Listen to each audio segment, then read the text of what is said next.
Fala pessoal, tudo certo? Vamos conversar um pouquinho hoje sobre dívidas e como elas atrapalham nossa vida e como a gente faz para se livrar delas? Vamos lá?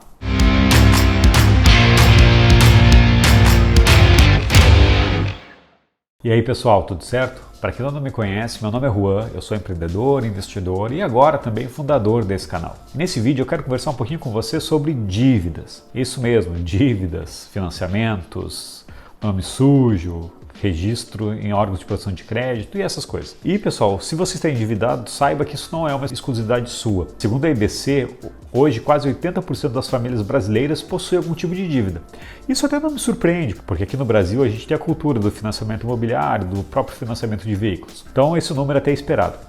O número que não é esperado e que me assusta um pouco, também segundo a IBC, é que mais de 30% das famílias possuem dívidas em atraso, ou seja, não estão conseguindo saldar suas contas e muitas delas já estão inclusive com o nome inscritos em órgãos de proteção de crédito. E isso é muito ruim porque isso atrapalha demais a nossa vida.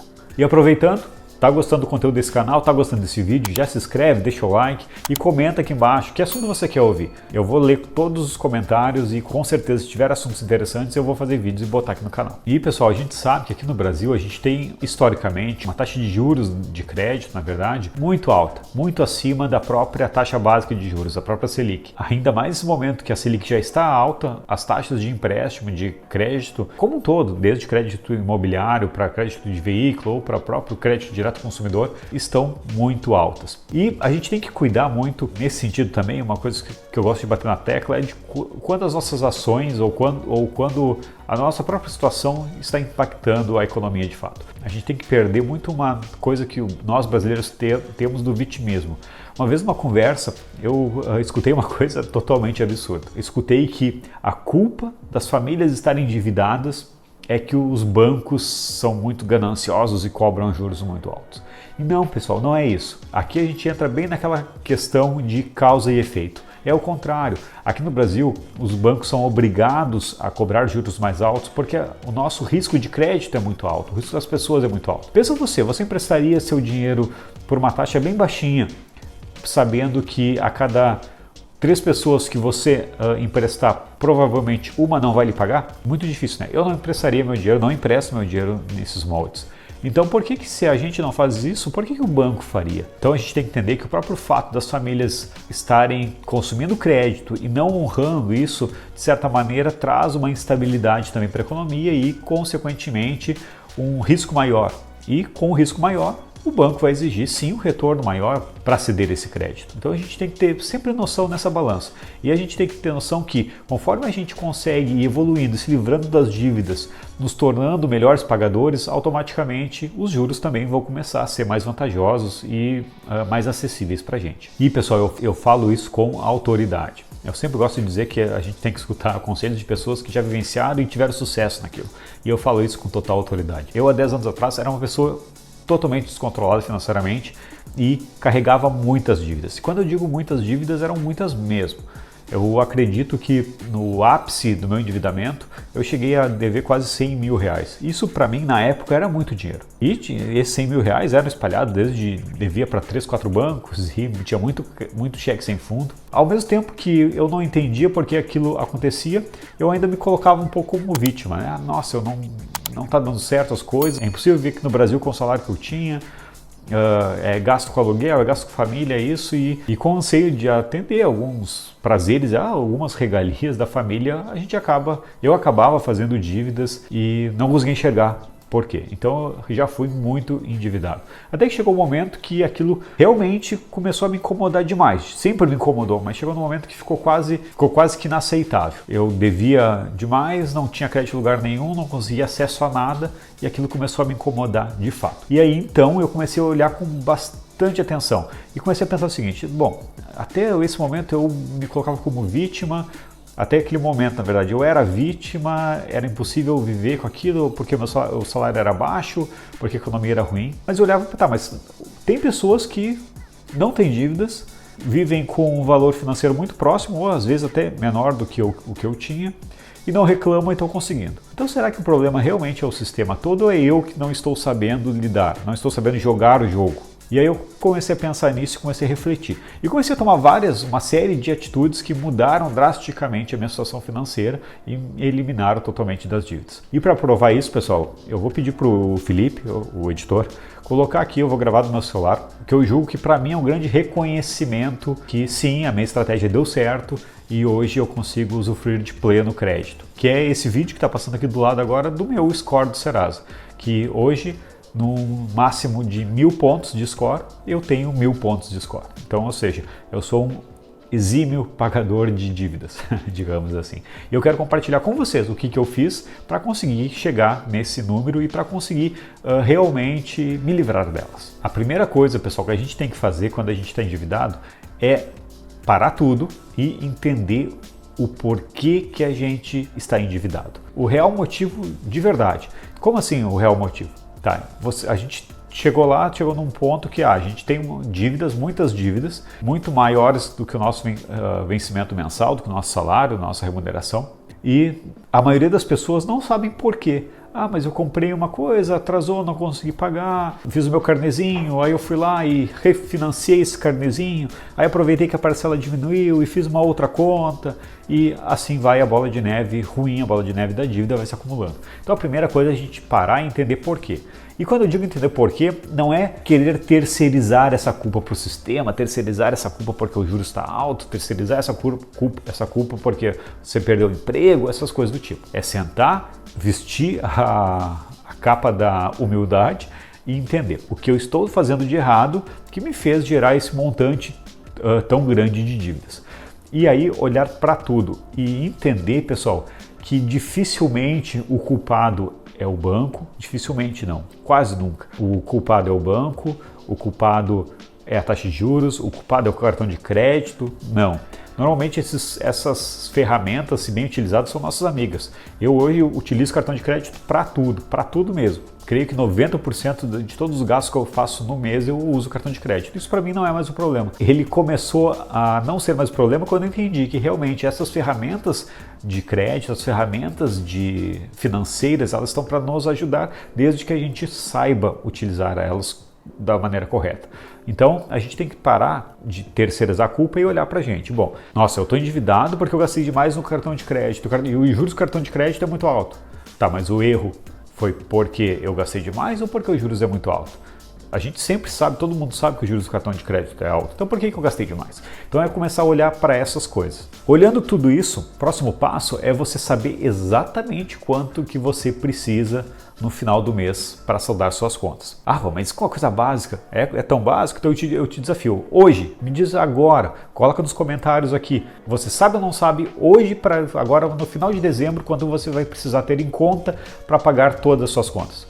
Se você não sabe, você está muito errado. Felizmente, né, você também está como a grande maioria da população. Eu, há 10 anos atrás, não sabia. Se perguntassem quanto que eu tinha que pagar no final do mês, depois que o salário cair, eu vou pagando e vou ver o que vai acontecer, né? Se vai sobrar ou vai faltar dinheiro. Normalmente faltava. Isso é errado. Primeira coisa, analisou, entendeu o que está fazendo de errado? Eu estou fazendo de errado, estou gastando demais, não estou observando o quanto eu ganho, não estou observando o cartão de crédito, sou muito impulsivo, não tenho dinheiro na hora, parcelo em 12, 24 vezes e compro o que eu quero, mesmo sem saber se eu vou poder saldar no final do mês, ou pelo menos eu acho que vou poder saldar no final do mês. Então são essas coisas.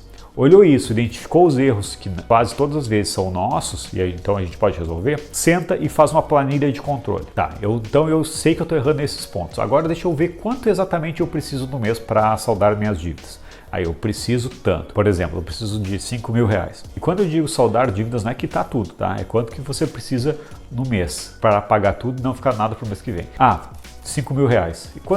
E de quanto que é a sua remuneração? Minha remuneração é de 4.000. Poxa, temos um grande problema aí. Porque a gente fazendo esses dois pontos, identificando qual que é o problema de fato, por que a gente está se endividando e identificando exatamente quanto que a gente precisa no final do mês para quitar essas dívidas, a gente vai ter um norte do que a gente vai ter que fazer. Então, pessoal, feito isso, identifiquei os problemas, vesti a capa da humildade, identifiquei que sim, o problema sou eu que estou gastando demais por algum motivo, identifiquei isso, fiz a minha planilha de controle, sei cada centavo que eu vou precisar ter no final do mês e, consequentemente, eu já sei com um mês de antecedência se eu vou poder pagar todas as minhas dívidas ou não.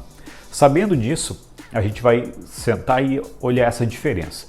Hoje, eu usando esse exemplo hipotético de valores, eu tenho 5 mil de dívida mensal e o meu salário é de 4 mil.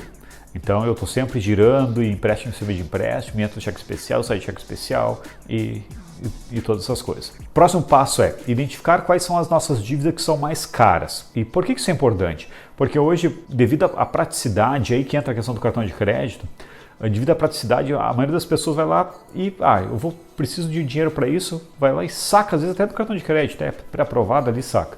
Ou vai lá e parcela uma coisa que nem sabe se vai poder pagar e muitas vezes no cartão de crédito.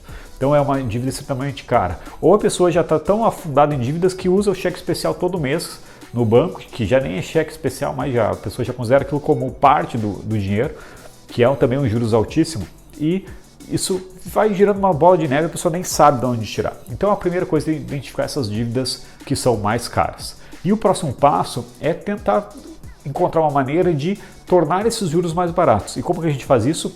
Renegociando ou parcelando essas dívidas junto ao banco ou administrador de cartão. Mas atenção, aqui é uma coisa que pouca gente fala e que a gente tem que ter muita noção. Não adianta nada parcelar as dívidas se a gente ainda não vai ter dinheiro para pagar. Vai ser mais uma bola de neve que vai acontecer. Então a gente tem que identificar que se a gente deve 5 mil, ganha 4, a gente tem R$1.000 a mais, a gente tem que diminuir o custo, nosso custo mensal e parcelar isso para que a gente consiga de fato saldar essas dívidas. Mas mais importante que parcelar, e aí entra uma coisa que pouca gente pensa e que quem faz isso realmente consegue evoluir, e foi o que eu fiz e para mim funcionou muito bem, é o seguinte: olhei o que eu devia, olhei o que eu ganhava, vi onde eu estava errando, vi que eu estava gastando demais sem controle, mas eu cheguei num ponto que eu pensei, mas eu quero isso. Como assim eu quero isso? Eu não quero ser endividado, mas eu quero esses luxos, esses benefícios que eu estou me dando, essas regalias que eu estou propiciando para mim e para minha família. Eu quero, né? E é uma coisa totalmente humana e saudável você querer isso, mas não está dando. Então o que eu vou fazer? Eu vou me apertar mais ainda a minha condição de vida para que eu realmente consiga pagar essas dívidas. É a melhor alternativa? Sim, pagar a dívida é o que eu preciso fazer. Mas será que apertar isso é a melhor alternativa? No meu caso eu achei que não era. Então eu comecei a buscar uma fonte de renda extra. Como assim uma fonte de renda extra? Eu tinha a minha remuneração de trabalho e como eu trabalhava com tecnologia na época, com TI, com desenvolvimento de sistemas, essas coisas, eu comecei a ir atrás de jobs, de trabalhos extras que me proporcionavam uma renda a mais, que me permitiria manter aquela regalia, aquelas regalias, aqueles prazeres que eu me dava e proporcionava para minha família e ao mesmo tempo não me endividar.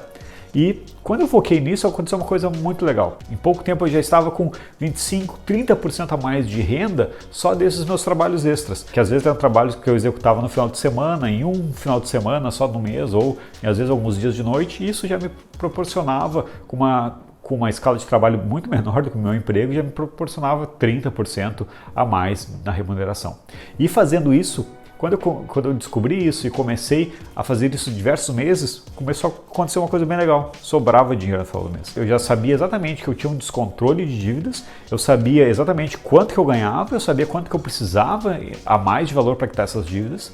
E eu comecei, em vez de diminuir mais a minha qualidade de vida, eu comecei a aumentar a minha renda. E comecei a saldar essas dívidas. E assim que eu aumentei essa minha renda, esses 30% a mais, nos primeiros meses foi menos, claro, mas depois com o decorrer do tempo chegou nesse valor, eu comecei a pegar essas dívidas mais caras e reparcelar, porque aí eu sabia que com essa minha renda extra eu conseguiria pagar. Mas eu não reparcelava em 12, 24 vezes, não. Isso aí não me chamava atenção. Eu reparcelava em poucas vezes. Então eu pegava praticamente toda essa minha renda extra e focava em quitar essas dívidas. Exemplo, eu devia, por exemplo, R$10.000 no cartão. Ligava lá, negociava e conseguia reduzir essa dívida pela metade, hipoteticamente, e parcelava ainda essa metade em 2 ou 3 vezes. Era uma parcela alta, mas com aquela minha renda extra eu conseguia pagar aquilo rápido, quitava aquilo rápido. E aí eu respirava. E fui fazendo isso com todas as minhas dívidas até que eu consegui de fato liquidar todas elas. E feito isso, pessoal, depois que eu realmente entendi onde eu estava errando, descobri exatamente quanto que eu precisava no final do mês, comecei a gerar minha renda extra e comecei a parcelar as dívidas mais caras, as com juros mais altos, e trocar elas por juros mais baratos e quitar todas as dívidas, eu fiz uma promessa para mim mesmo. Nunca mais vou fazer nenhum tipo de dívida desnecessária, o que eu julgue na época, no momento desnecessário. Hoje, depois de conseguir me organizar, de ter isso tudo muito claro, eu consigo fazer perfeitamente isso. Hoje eu não tenho nenhum tipo de dívida, eu não compro absolutamente nada parcelado. A única coisa que eu tenho parcelada realmente é o meu imóvel, e foi uma decisão muito mais no sentido de oportunidade financeira do que propriamente de ter ou não ter o dinheiro. Na época que eu financiei, a taxa de juros estava bem baixa para o financiamento e com uma expectativa de Selic em alta, então para mim fazia todo sentido financiar e não comprar à vista. Então é a única coisa que eu tenho. Todo o resto eu compro à vista, e se eu não posso comprar à vista nesse mês, eu deixo para 1 ou 2 meses depois. Ainda não me apareceu nenhuma urgência realmente absurdamente urgente que eu precise quebrar essa minha regra de ouro. Mas se um dia aparecer também e eu achar que é necessário quebrar, eu vou quebrar. Por quê? Porque hoje eu já tenho o meu autoconhecimento, eu me reavaliei, como eu falei no início do vídeo, entendi onde eu estava errando, corrigi e sei exatamente como eu me comporto em certas situações. Então eu sei identificar quando eu estou indo para esse lado e evitar isso. Então, nesse momento, se eu precisar tomar uma decisão de ter que fazer alguma dívida, baseado em todo o autoconhecimento que eu já adquiri nesses últimos tempos, eu sei que vai ser uma decisão acertada. Então é isso, pessoal. Espero que vocês tenham gostado desse vídeo. Eu contei um pouco da minha experiência com dívidas, de como eu realmente consegui sair delas. Hoje a situação, graças a Deus e graças ao meu esforço e ao meu estudo, é muito diferente. Mas sim, há 10 anos atrás, é logo ali, parece que é muito tempo, mas não, é logo ali, eu realmente estava numa situação bem complicada e consegui sair. Então se eu conseguir sair, que não tenho absolutamente nada de diferente ou nada a mais do que vocês, eu tenho certeza que vocês também vão conseguir sair, desde que se autoavaliem e identifiquem onde é que vocês estão errando. Obrigado então, pessoal, um grande abraço e até o próximo vídeo.